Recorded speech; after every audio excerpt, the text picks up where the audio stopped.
আচ্ছা, আপনাদের সকলের রানু মণ্ডল, কাঁচা বাদাম এই নামগুলো মনে আছে তো, যারা হঠাৎ করে প্রচুর ফেম পেয়ে গেছিল এবং বেশ কিছু অর্থ উপার্জন করে বসেছিল। এরকম বেশ কিছু মানুষ আছে যারা জীবনে হঠাৎ করে অনেক কিছু পেয়ে যায়, অথচ সাথে সাথে এরকম অনেক মানুষ আছে যারা বছরের পর বছর, দিনের পর দিন অনেক স্ট্রাগল করে বা অনেক ট্যালেন্টের অধিকারী, অথচ তারা কিন্তু সেই ফেম বা অর্থ পায় না যেটা তারা অ্যাকচুয়ালি ডিজার্ভ করে। তাহলে কি এমন ছিল বা আছে এই মানুষগুলোর মধ্যে যারা হঠাৎ করে ফেম পেয়ে যায়, হঠাৎ করে প্রচুর অর্থ পেয়ে যায়?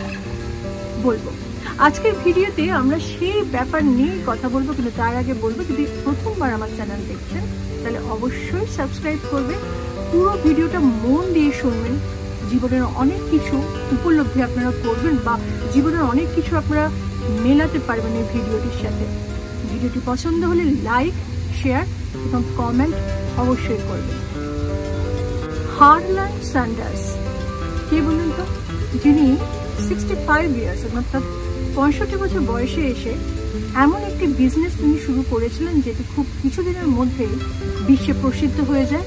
ঠিকই ধরেছেন, কেনটাকি ফ্রাইড চিকেন, অর্থাৎ কিনা KFC। কিন্তু কেন আমি এই কথাগুলো বলছি? এই কারণে বলছি যে 65 বা 70 বছরের কাছাকাছি এসেও মানুষ কিন্তু এই প্রতিষ্ঠা বা ফেম বা অর্থের মুখ দেখতে পায়। আমাদের যে চেষ্টাটা আমরা করি, অর্থাৎ কিনা অনেক মানুষই 20 বছর 30 বছর বয়স থেকেই চেষ্টা করে যে তার জীবনে যেন অনেক ফেম চলে আসে, অর্থ চলে আসে, আর সেটা যদি কিছু বছরের মধ্যে না হয় তাহলেই মানুষ কিন্তু খুব ডিপ্রেশন হয়ে যায়, ডিপ্রেসড হয়ে যায়, ডিপ্রেশনে চলে যায়। দেখুন, আপনার কর্মে অর্থাৎ কিনা আপনার ভাগ্যে যেটা লেখা আছে, যখন লেখা আছে ঠিক তখনই আপনি পাবেন। এই যে রানু মণ্ডল বলুন বা এই যে কাঁচা বাদাম বলুন বা এরকম ধরনের অনেক মানুষের কথা যদি আমরা বলি, তারা হঠাৎ করে কোত্থেকে চলে এলো বলুন তো? আসলে এগুলোকে বলা হয় প্রারব্ধ কর্ম। কোনো এক জীবনে কিছু ভালো কাজের ফল তারা এই জীবনের এই সময়টাতে পেয়েছে। আপনার জীবনের যে কোনো ভালো কর্ম যেটাই হয়, হঠাৎ করে দেখবেন যে যেটা আপনি এক্সপেক্ট করছিলেন না, সেই জিনিসটা আপনার জীবনে ঘটে গেল। কি করে? আপনি তো এক্সপেক্টই করছিলেন না, আপনি তো সেই জিনিসটার জন্য মেন্টালি রেডিও ছিলেন না। এটা হচ্ছে প্রারব্ধ কর্ম, অর্থাৎ কিনা এটা আপনার ভাগ্যে লেখা ছিল। আমরা বলি না লাকিয়েস্ট পার্সন, এই লাকি মানে অর্থাৎ কিনা লাকি পার্সন কথার অর্থ কি? অর্থাৎ কিনা ভীষণভাবে ভাগ্যবান ব্যক্তি, যেটাকে আমরা বলি যে লাখে একটা হয় এইরকম ভাগ্যবান ব্যক্তি। হোয়াটসঅ্যাপ হচ্ছে 99%। এই ভাগ্যবান ব্যক্তিটাকে আমরা বলি বা কেন আমরা বলি যে লাকিয়েস্ট পার্সন?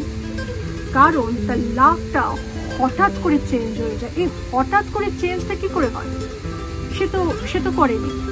কারণ এটা যদি টেকনিক্যালি করা যেত তাহলে হয়তো সবাই কম বেশি করতে পারত। আসলে এই জিনিসটা তার ভাগ্যে লেখা ছিল, এটাই তার প্রারব্ধ কর্ম। সেই প্রারব্ধ কর্মের জোরেই সেই মানুষটা এই হঠাৎ করে ফেম বা হঠাৎ করে অর্থ পেয়ে যায়।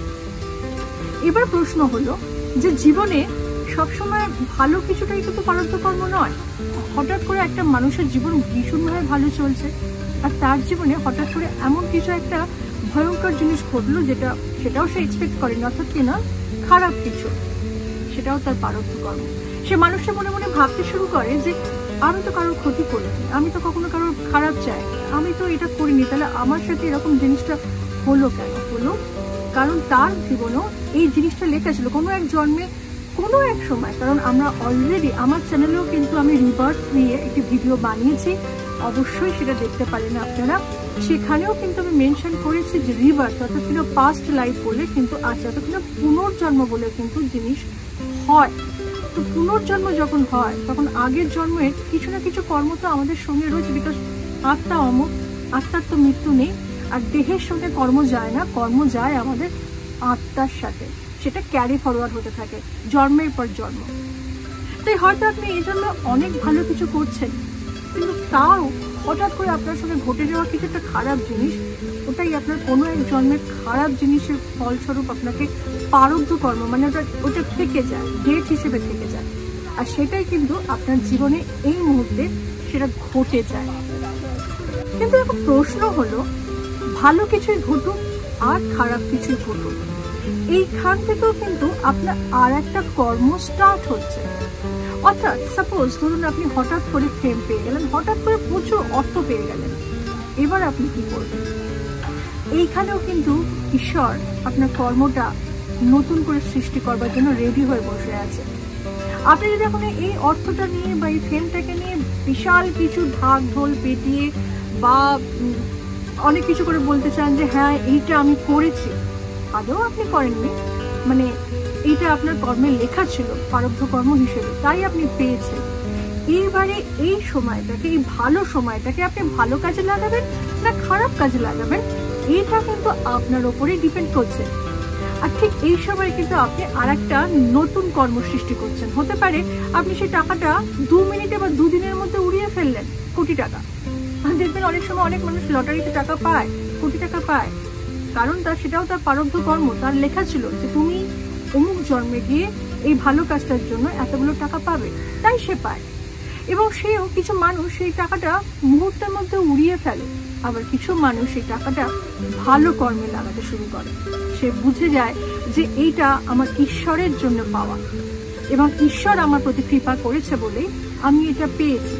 ঠিক সেম ভাবে খারাপ জিনিসটা যখন আপনার সঙ্গে ঘটে, তখন যদি আপনি ডিপ্রেসড না হয়ে গিয়ে, সেটাও আপনি একটা নতুন কর্ম সৃষ্টি করছেন। যদি আপনি ডিপ্রেসড হয়ে গিয়ে নিজেকে শেষ করে কথা ভাবেন বা ডিপ্রেসড হয়ে গিয়ে কোনো খারাপ জিনিসের সঙ্গে লিপ্ত হয়ে যান, তাহলে আপনি খারাপ কর্মের সৃষ্টি করছেন, আবার নতুন করে কর্ম সৃষ্টি করছেন। এখানে আপনার সাথে খারাপ কিছু ঘটলে পরে আপনাকে খুব শান্তভাবে আপনাকে সেই সিচুয়েশনটার সঙ্গে ডিল করার দরকার আছে। অর্থাৎ কিনা আপনাকে এই সিচুয়েশন থেকে কি করে আপনি ওভারকাম করতে পারেন, সেটা যদি আইনত কোনো ব্যবস্থা নিয়ে করতে হয় বা কারোর সঙ্গে আলোচনা করে করতে হয় বা নিজেকে কুল ডাউন করে করতে হয়, এই সমস্ত কিছু পথ আপনাকে অবলম্বন করা উচিত, নাকি আপনাকে ডিপ্রেশনে যাওয়া উচিত।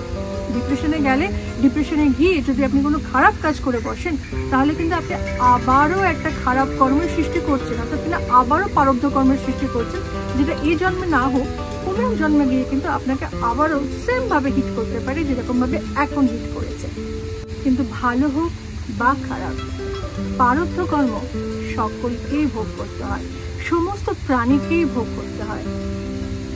আপনি অনেক সময় অনেক প্রশ্নের উত্তর পান না, আপনার মনে হয় যে এটা কেন আমার সঙ্গে হচ্ছে, এটা আমি ডিজার্ভ করি না, আমি তো ওটা ডিজার্ভ করি, তাও আমার সাথে এটা কেন হচ্ছে। তাহলে বুঝবেন এটা আপনার প্রারব্ধ কর্ম ছিল, যেটা আপনি এই মুহূর্তে ভোগ করছেন। তাই কর্ম, প্রারব্ধ কর্ম ভালো হোক বা খারাপ, সেটা মাথা পেতে নেই এবং ঈশ্বরকে সমস্ত কিছুর জন্য ধন্যবাদ জানান।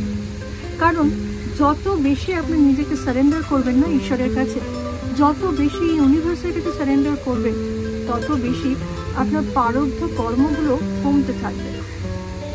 সেটা খারাপ যদি হয় তাহলে খুব তাড়াতাড়ি কমে যাবে, আর যদি খুব ভালো কর্ম হয় তাহলেও সেটা আপনার জীবনে তাড়াতাড়ি ফলতে বাধ্য হবে।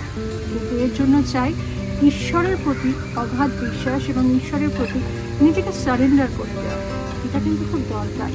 আশা করি আজকে প্রারব্ধ কর্ম সম্পর্কে আপনাদেরকে কিছু একটু বোঝাতে পারলাম বা বোঝাবার চেষ্টা যেটা করলাম সেটা আপনারা বুঝতে পেরেছেন।